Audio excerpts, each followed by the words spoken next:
Film diawali memperlihatkan 3 orang anggota mafia yang sedang mendatangi sebuah dojo bela diri. Kedatangan mereka bertiga ternyata berniat untuk membeli dojo bela diri ini. Tapi si pemilik dojo bela diri yang diketahui bernama John menolak untuk menjualnya, bahkan dengan harga yang paling tinggi sekalipun. Meskipun saat ini John sedang memiliki masalah keuangan. John sama sekali tidak berniat untuk menjual dojo bela dirinya ini. Namun ketiga anggota mafia ini terus memaksa John agar menjual dojonya. Mereka bahkan mengancam John secara terang-terangan, di mana hal tersebut tentu membuat John semakin kesal. Kemudian John menantang mereka bertiga untuk berbaku hantam. Apabila John kalah, barulah John bersedia menjual dojo bela dirinya ini. Mendengar itu tanpa ragu sedikit pun, ketiga anggota mafia ini langsung menyanggupi tantangan dari John.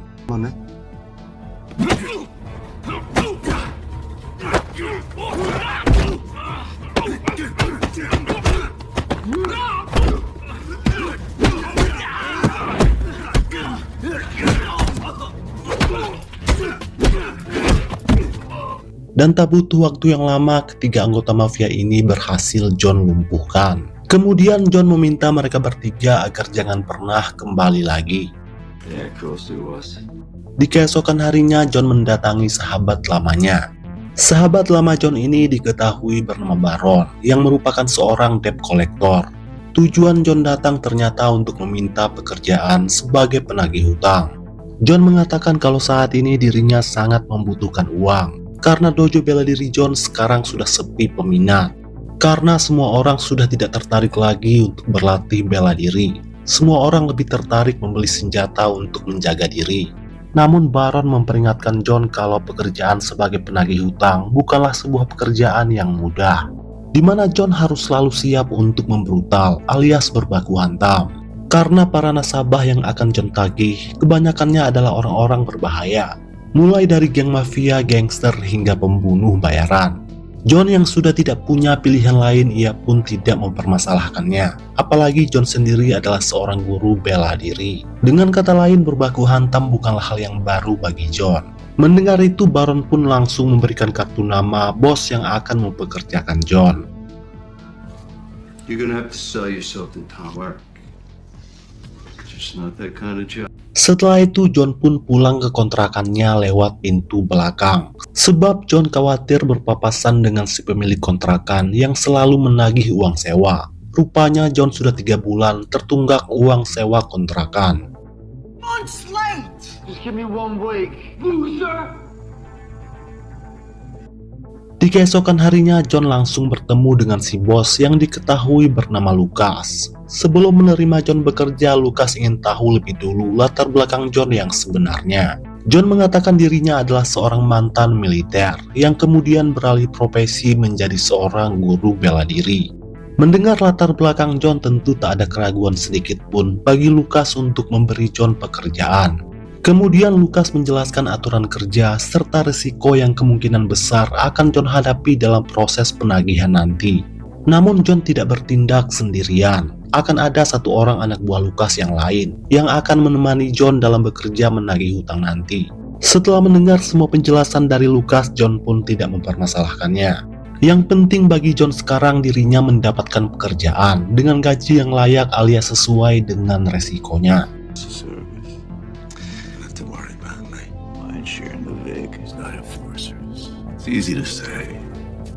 Di keesokan harinya John memulai pekerjaan pertamanya.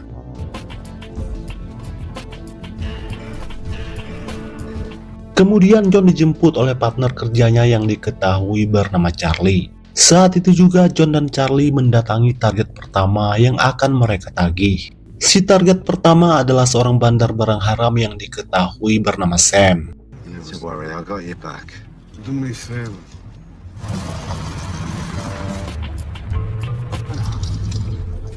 Setibanya di rumah Sam, John langsung mengetuk pintu secara baik-baik. Menyadari itu, Sam lantas menyuruh pacarnya untuk membukakan pintu. Sedangkan Sam dan temannya akan berusaha melarikan diri lewat pintu belakang. Kemudian Charlie mendobrak pintu rumah tersebut. I told you, didn't I? Menyadari Sam dan temannya kabur, John dan Charlie langsung melakukan pengejaran. Sampai pada akhirnya teman Sam berhasil dilumpuhkan oleh Charlie.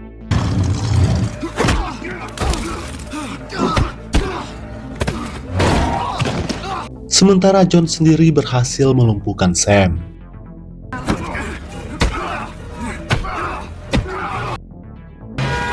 Karena menolak membayar hutang dan kabur saat akan ditagih, Charlie pun langsung memberi hukuman kepada Sam, yaitu sebuah bogeman mentah.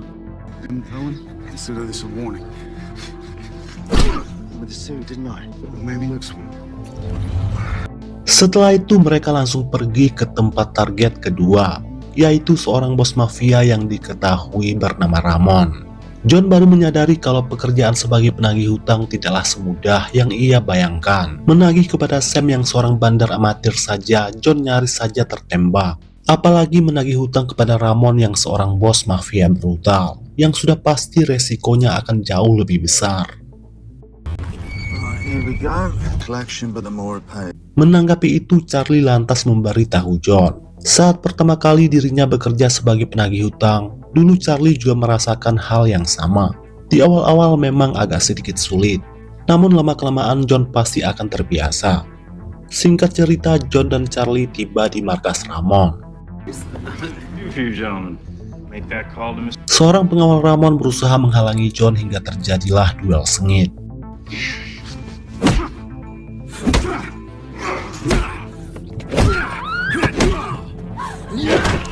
Sedangkan Charlie berusaha mencegat Ramon agar tidak melarikan diri.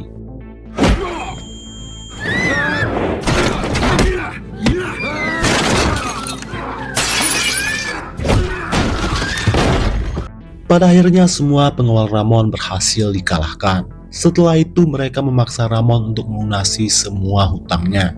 Seperti biasa karena target memberontak saat ditagih. Dengan terpaksa Charlie memberi Ramon hukuman, yaitu dengan mematahkan kaki sebelah kirinya.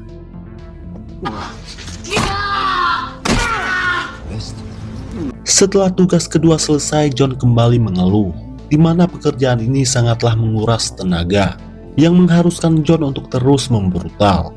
Menanggapi itu, Charlie langsung mengeluarkan poster saat dirinya dulu menjadi seorang aktor laga. Tapi karena kalah pamor, Charlie mengalami kebangkrutan. Sehingga dengan terpaksa Charlie menjadi seorang penagih hutang. Charlie lantas meminta John bersyukur karena mereka berdua masih memiliki pekerjaan dengan gaji yang layak.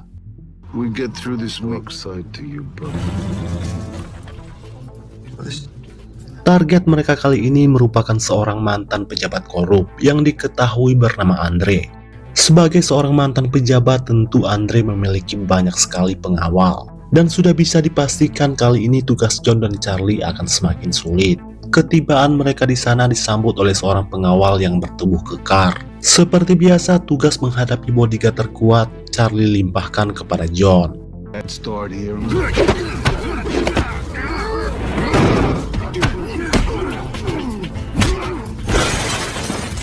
Sementara itu, Charlie menemui Andre yang saat ini sedang bersama gadis simpanannya.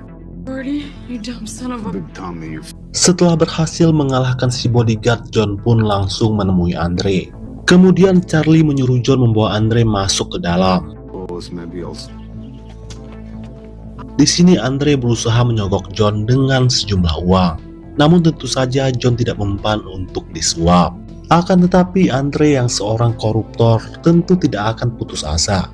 Ia terus berusaha menyogok John hingga membuat John semakin kesal. Lalu inilah yang ia perbuat. Sementara itu pacar Andre malah berusaha merayu Charlie untuk bercocok tanam. Dan tentu saja Charlie menerimanya dengan senang hati. Setelah itu John memeriksa berangkas uang milik Andre yang ternyata berjumlah ratusan ribu dolar.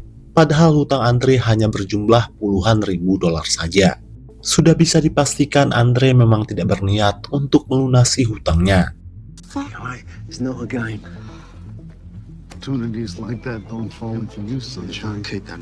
Namun saat hendak pergi, mereka berdua kembali dicegat oleh 3 orang anak buah Andre. Namun tak butuh waktu yang lama, John dan Charlie berhasil melumpuhkan mereka bertiga.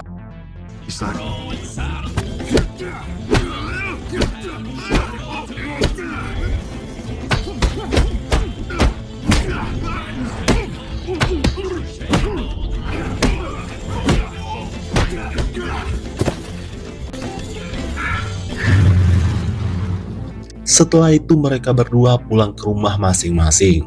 Setibanya di rumah, John langsung tepar. John sangat kelelahan karena hanya dirinya saja yang paling banyak membrutal dalam melakukan penagihan, sedangkan Charlie lebih banyak santainya. Dan seakan-akan Charlie memperlakukan John seperti anak buahnya. Padahal John adalah partner kerja. Dengan kata lain, mereka berdua memiliki porsi yang sama.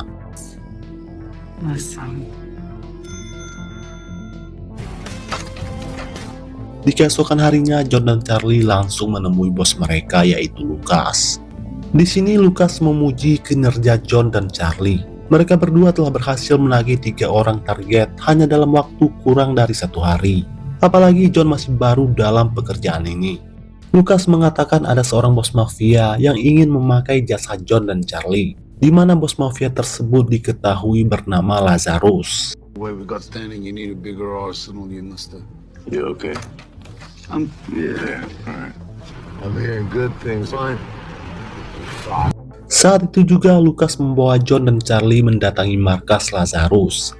Setibanya di markas tersebut, mereka disambut oleh seorang wanita cantik yang merupakan pacar si bos mafia. In his den. It means I can trust you.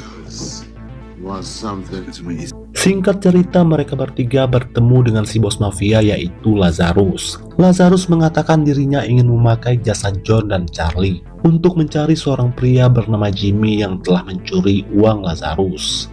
Diketahui kalau Jimmy adalah mantan tangan kanan Lazarus.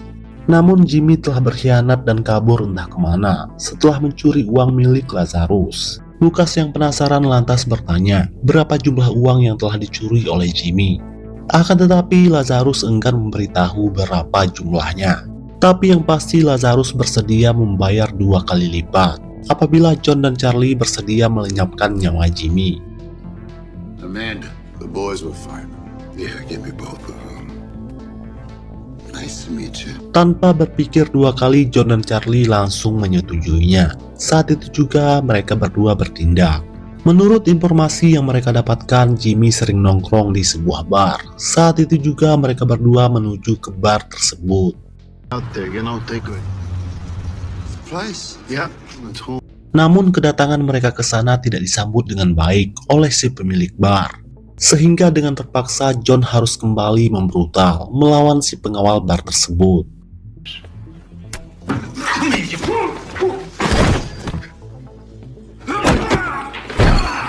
Di saat John sedang sibuk berbaku hantam, Charlie mulai menginterogasi si pemilik bar terkait keberadaan target mereka, yaitu Jimmy. Si pemilik bar mengatakan Jimmy sudah 2 bulan tidak mendatangi bar tersebut.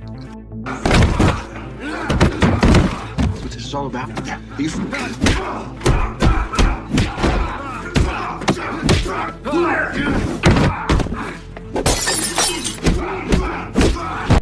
Meski cukup kewalahan, namun pada akhirnya John berhasil melumpuhkan si pengawal. Setelah itu si pemilik bar lantas memberitahu alamat sepupu Jimmy yang diketahui bernama Jack, yang kemungkinan besar tahu di mana Jimmy sekarang. This one here? Oh, maybe it's just downstairs and stuff. Singkat cerita, John dan Charlie tiba di rumah Jack. Tanpa banyak bacot, mereka berdua langsung memakai cara kekerasan untuk membuat Jack bicara terkait keberadaan Jimmy sekarang. Jack berusaha meyakinkan John dan Charlie kalau Jimmy bukanlah orang jahat seperti yang dituduhkan oleh Lazarus. Jack mengatakan Jimmy adalah orang baik. Bahkan saat ini Jimmy sedang merawat seorang anak kecil dengan penuh kasih sayang. Jack justru mengatakan Lazaruslah orang jahat yang seharusnya dihabisi. Akan tetapi John dan Charlie tidak peduli dengan semua alasan itu, karena tugas mereka berdua hanya untuk mendapatkan uang Lazarus yang telah dicuri oleh Jimmy. Karena terus diancam, akhirnya Jack memberitahu alamat Jimmy sekarang, di mana saat ini Jimmy tinggal bersama 2 orang temannya. Saat itu juga mereka berdua meluncur ke alamat tersebut. Precisely. Just a tap. Setibanya di sana, John dan Charlie langsung melumpuhkan kedua teman Jimmy. Kemudian Charlie menginterogasi salah seorang teman Jimmy yaitu Julia. John sempat kesal kepada Charlie yang malah memakai cara kekerasan kepada seorang wanita. Menanggapi itu, Charlie lantas bertanya secara baik-baik di mana keberadaan Jimmy sekarang. Tapi wanita ini malah meludahi Charlie. Charlie yang kesal langsung menampar Julia.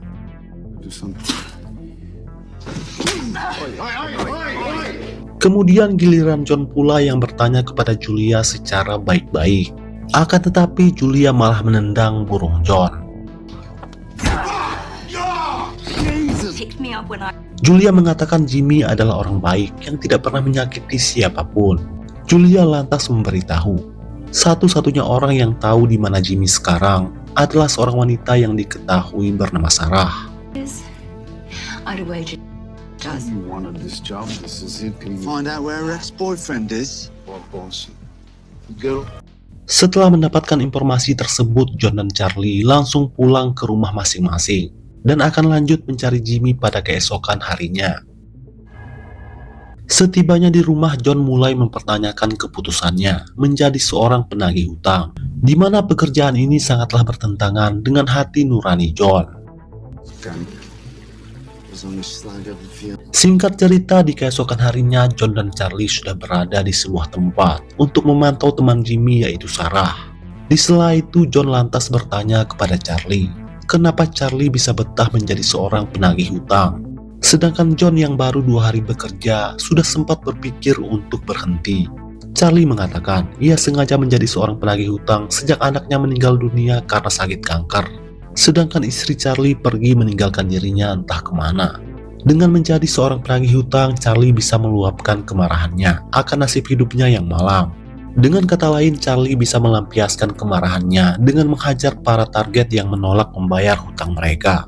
Pada saat yang sama, Charlie mendapat bayaran untuk itu.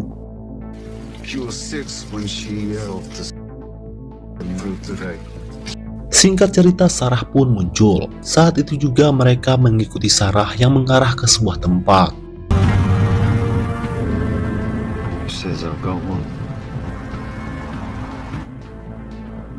Ternyata Sarah mengarah ke sebuah apartemen. Mereka berdua sangat yakin Jimmy tinggal di salah satu kamar apartemen tersebut. Saat sedang mengarah ke mobil, Sarah dicegat oleh John dan Charlie. Ternyata Sarah adalah pacar si bos mafia yaitu Lazarus. John dan Charlie langsung memaksa Sarah untuk memberitahu di kamar nomor berapa Jimmy berada. Jika Sarah menolak memberitahu, Charlie dan John mengancam akan melaporkannya kepada Lazarus. Karena selama ini secara diam-diam Sarah berhubungan dengan Jimmy. So, apartment 610. Yourselves out. Dengan terpaksa Sarah memberitahu alamat kamar apartemen Jimmy. Setibanya di sana, John dan Charlie langsung berniat menghajar Jimmy.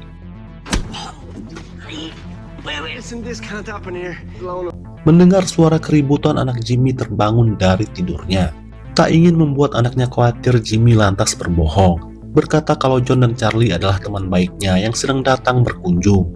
Charlie yang pernah kehilangan seorang anak malah menjadi tidak tega melihat anak Jimmy ketakutan. Charlie sengaja berbohong, berkata kalau mereka datang untuk bermain petak umpet.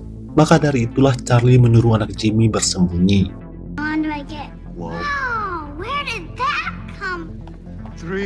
Setelah itu, Charlie langsung memaksa Jimmy menyerahkan uang milik Lazarus yang telah ia curi. Jimmy mengatakan dirinya tidak pernah mencuri uang milik Lazarus, bahkan sepersen pun. Jimmy langsung menceritakan apa yang sebenarnya terjadi. 7 tahun yang lalu, Jimmy jatuh cinta kepada seorang gadis penghibur yang merupakan kekasih Lazarus. Sampai pada akhirnya gadis tersebut hamil anak Jimmy. Setelah si anak lahir, Lazarus lantas menghabisi gadis tersebut. Karena Lazarus marah besar mengetahui kalau anak yang dilahirkan bukanlah darah dagingnya. Setelah itu, Lazarus menugaskan anak buahnya untuk menghabisi Jimmy berikut dengan anaknya yang baru lahir.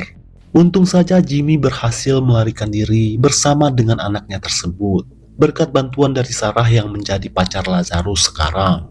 Tujuan Lazarus ingin menghabisi Jimmy bukanlah karena masalah uang, tapi karena masalah dendam pribadi. Mengetahui fakta yang sesungguhnya, John dan Charlie malah menjadi tidak tega untuk menghabisi Jimmy.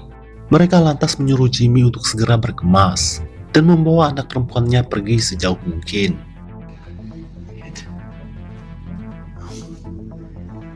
Thank you. Thank you. John dan Charlie yang sudah berada di lantai bawah dihampiri oleh Sarah. Sarah memberitahu kalau baru saja puluhan anak buah Lazarus sudah naik ke lantai atas untuk menghabisi Jimmy, berikut dengan anak perempuannya. Ternyata selama ini Lazarus memang berniat untuk mengkambing hitamkan John dan Charlie sebagai pelaku yang telah menghabisi Jimmy berikut dengan anak perempuannya. Charlie sempat ragu untuk menolong Jimmy dan membantai para anak buah Lazarus. Namun Charlie berhasil diyakinkan oleh John. John mengatakan menyelamatkan seorang anak yang tidak berdosa adalah sebuah tindakan yang benar.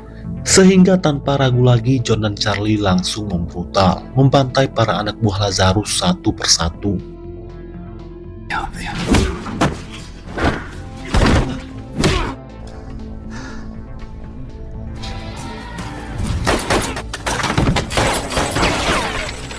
Di tengah baku tembak, Jimmy berhasil membawa anak perempuannya untuk melarikan diri. Namun sialnya Charlie harus tewas dalam baku tembak ini.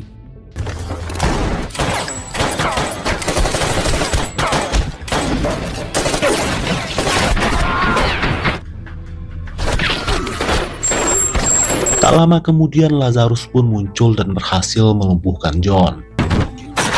Di saat Lazarus bersiap akan menghabisi John, Lucas pun muncul sembari menodongkan senjata. Pada akhirnya Lucas berhasil menghabisi Lazarus sebagai balas dendam karena Lazarus telah menghabisi anak buah terbaiknya, yaitu Charlie. Tak lama kemudian para polisi pun datang ke TKP. Untung saja John lebih dulu melarikan diri. Di akhir film terlihat Jimmy dan anaknya sudah dalam keadaan aman. Kemudian film pun selesai. Okay, it tastes. Yes. Just like you, sweetheart.